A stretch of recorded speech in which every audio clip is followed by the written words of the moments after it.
I'm going to ask the question I don't want to ask, but it's the one I keep getting plagued with. Is Nancy's abduction at risk of becoming a cold case? Very debatable. I want to bring in Brian Martin, who has spent his career as a detective solving cold cases, including catching the killer of an 8-year-old girl almost 30 years after her murder. We're lucky to have him. Brian, thanks for taking the time. Is this a cold case or a risk of becoming a cold case? Well, first of all, thank you for having me on. I don't believe that this is a cold case at this time. We're looking at 55 days, which it seems like a really long time, but I think that there's still a lot of good information out there that's coming in. I think there's a lot of investigative techniques that are being used right now. We're not at a point in this case, I believe, where clues have dried up, information has dried up. I think it's still a very viable, active case to be worked. The only way I'll push back is you're dealing with a very different kind of victim here. 84 years old, mobility issues. We talked about at the very beginning of this, in need of medication. This limits also what an abductor or abductors can do with somebody like this. Does that change the analysis in terms of whether or not this is becoming a cold case? I mean, Savannah even said in her interview, they don't have any answers. They don't know anything. So her age definitely is going to play a factor in getting her home and getting her home safely, hopefully. But as far as investigative leads, there's digital information from cell phones, cell towers. There's surveillance video. There's still a vast amount of tips that are coming in this case, and there's still DNA evidence potentially to be tested. So I think all these factor in and show this case is still very viable and still being worked actively. Typically, I would say a cold case is when leads and technology have all dried up or you start hitting several years into investigation. So let me ask you this. I understand, going just back something that Savannah had mentioned, she talked about the ransom notes. She believes 2 of them have been real. Maybe the other one's not so much. You believe they should be released to the public? Why? As far as releasing those notes, I think that it is something to be considered. I think that releasing those notes and showing the person who drafted those, showing their penmanship, how they write, the verbiage in which they write, there is a very real possibility that someone who knows that individual could recognize the writing, or maybe they misspell, maybe they make a letter in a certain way. And that could be recognized and could provide a very vital lead in this case. There's something I have been wondering. I keep talking about it. I don't want to forget about it. We have been told that they found forensic material in the house and that it was sent off for possible genetic genealogy testing. You know, you build the family tree, you see who might be connected. It takes time because you not only do genetics, but you also do investigative work. Is there a possibility, and they won't admit this, but we've seen it happen in other cases, they have a suspect or suspects in mind that they're surveilling right now, and they're just waiting for that person to maybe discard a plate, discard a straw, pick it up, check it for testing, match it up to the forensic material in the house? Is that possible, what's happening? I believe that's entirely possible. Genetic genealogy is very, very strong. And as you stated, there's work to be done. You have to build out those trees. You have to try to identify a suspect. It'll give you a family lineage, but you still have to narrow down who that person could be as far as who your suspect is. And I would expect that if law enforcement has developed a suspect, they're not going to tell us maybe right now. They're not going to tip their hand because that would potentially damage the case. I thought Savannah's interview was also interesting because she revealed certain things that we didn't definitively know. She talked about what her mother might have been wearing, right? Even saying that she was barefoot. She talked about the back door being propped open. These are details that haven't been fully revealed, some of which I wonder, how does she know this information, and what does it tell you about what may have happened here? Because if I'm correct, I think I'm correct. I don't think law enforcement has even come forward and said there was forced entry at the house. Well, obviously, law enforcement's communicating with the family.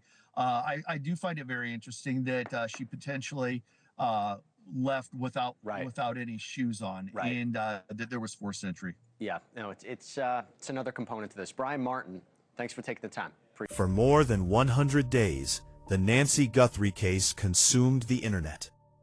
Every photograph, every interview, every grainy surveillance image, picked apart by millions of strangers searching for answers.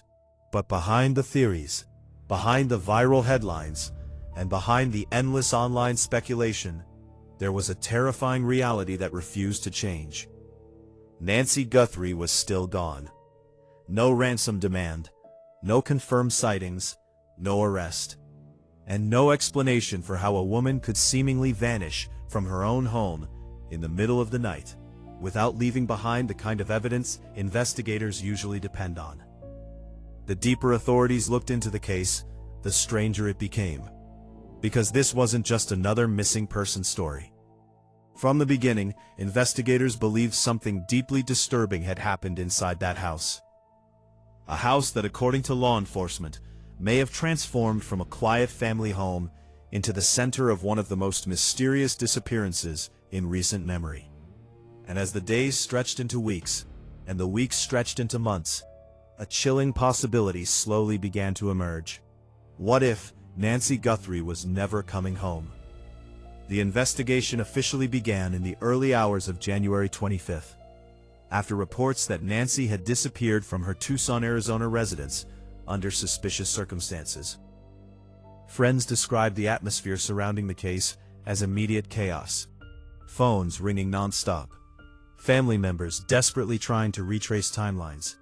Investigators flooding the neighborhood. News helicopters circling overhead. An overwhelming silence. Because despite all the activity surrounding the investigation, Nancy herself was nowhere to be found. Authorities quickly classified the case as suspicious. According to public reports, investigators discovered signs that suggested Nancy may not have left voluntarily. That detail changed everything. Missing person cases are often complicated. Adults disappear for many reasons.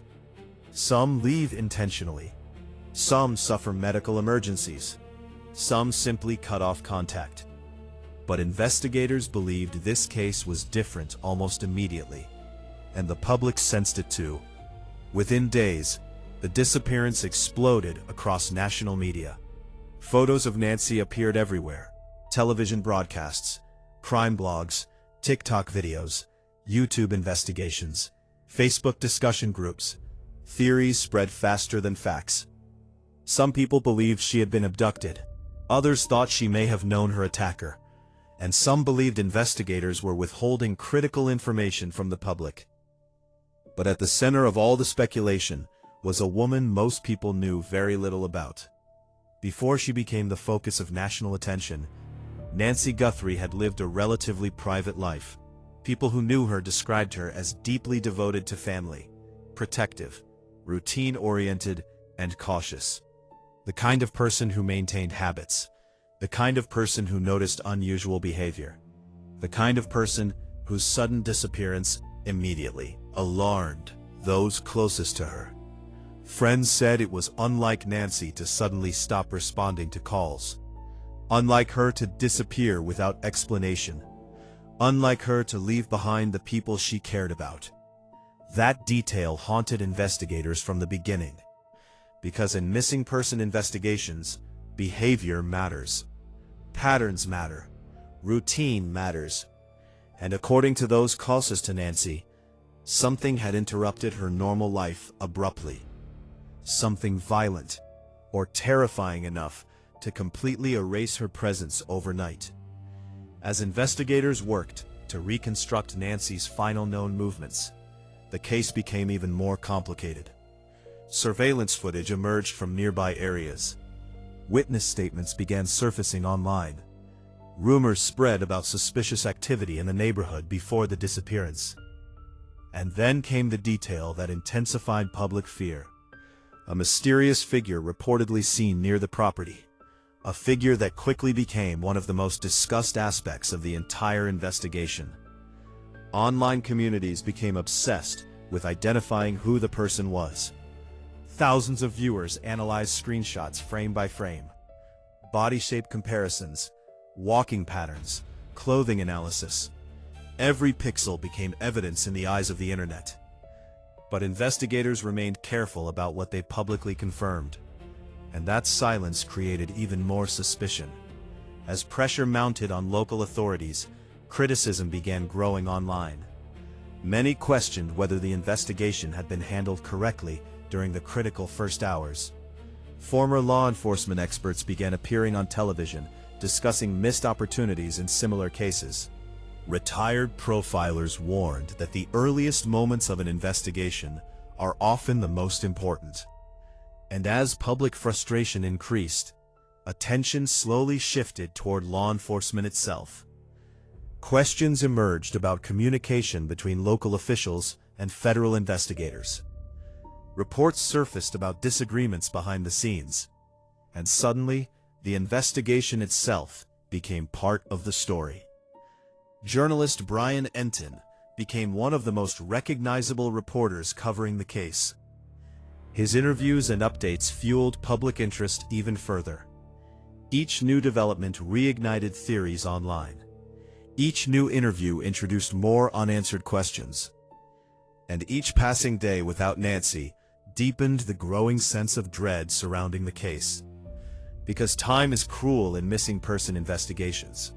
The longer someone remains missing, the harder answers become to find. Evidence disappears, memories fade, witnesses second-guess themselves, and public attention slowly begins moving on to the next tragedy. But for families, time freezes. Every hour becomes unbearable. Every phone call creates panic. Every unknown number feels like it could change everything. And somewhere inside that emotional chaos, loved ones are forced to confront a possibility almost too painful to say out loud. What if the person they are searching for is already gone? As investigators continued examining digital evidence, forensic data, surveillance footage, and neighborhood activity, experts began discussing troubling behavioral patterns connected to the disappearance. Some criminal profilers publicly speculated about the mindset of whoever may have been responsible. If the disappearance was planned, it suggested patience, preparation, confidence, possibly even familiarity with the victim's routines. Those details terrified the public, because random crimes are frightening, but targeted crimes feel personal. And personal crimes often begin long before the victim disappears, long before police tape, long before national headlines, long before investigators arrive. Sometimes the warning signs are buried inside ordinary moments no one recognizes until it's too late. And as more information surfaced, people began revisiting every detail surrounding Nancy's final known days. Unusual encounters, reported concerns, small incidents that initially seemed meaningless. In hindsight, nothing felt meaningless anymore. The case eventually evolved into something larger than a single investigation. It became a national obsession. Podcasters analyzed every interview. YouTubers created timeline breakdowns. Crime communities debated theories daily. Some believed the truth was hidden inside the investigation itself. Others believed the public had already seen the answer without realizing it. But despite the endless theories, the central mystery remained untouched. Where was Nancy Guthrie? And perhaps even more disturbing, who wanted her gone badly enough to make her disappear without leaving behind clear answers? Because the deeper investigators looked, the darker the possibilities became. And somewhere behind all the headlines, behind every theory, every interview, every shocking update, a family was still waiting for the moment this nightmare would finally end.